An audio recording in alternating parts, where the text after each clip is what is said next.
Would you like to make a little portable felt pocket monster friend? This is a quick review of sewing. You need thread or string. You need it to be about an arm's length. Always leave your needle in a resting spot if you aren't currently using it. Hold your string up close to the tip so it's easy to guide into the eye. Pull it about 4 inches through so the head of your sewing snake has a ponytail. The tail of your sewing snake needs to have a good knot, and my favorite fast one is to wrap the string about 3 times around my finger, roll it off with my thumb so it becomes a twisty donut, and then strangle it down like that until it becomes a knot. Every time you're sewing, you're going to pinch right at the end of your needle so that the ponytail never slips out. Some people tie knots there, but the knots can give you a little bit of a headache when they aren't fitting through your fabric. So we are creating a pillow-like thing. We want to hide our knots inside. So begin sewing from the inside out. I start right up in that fold. Remember, pinch your needle and pull until your thread comes all the way through. Make sure the knot is tucked inside and out of sight. So to make a stitch, you push your needle through the fabric. Once it's through, pinch the end, pull. And notice every time I'm pulling, I'm making sure the thread does not come out of my needle. To make another stitch, I go back the other way. This stitch that goes over and under is called the running stitch. And we are going to stitch along for 2 sides.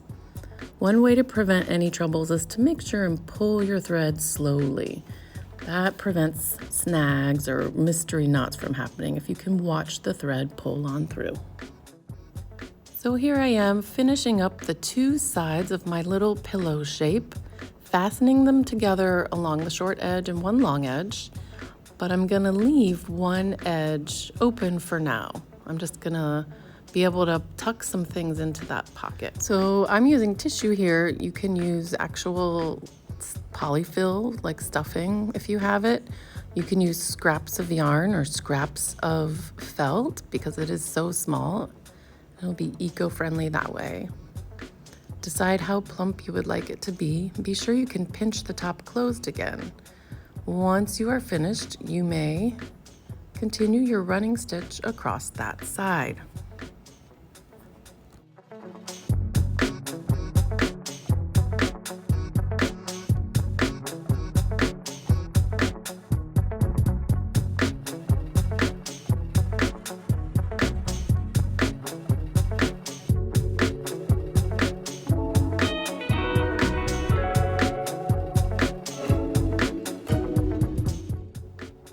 At the end, you're going to want to tie a knot. So find a place where you can anchor your thread back in. I'm going in the middle and I'm going to go wrap the thread around a stitch in there. But before the stitch closes, slip your needle in through the thread so that when it's pulled tight, it becomes a knot. You can do this a few times.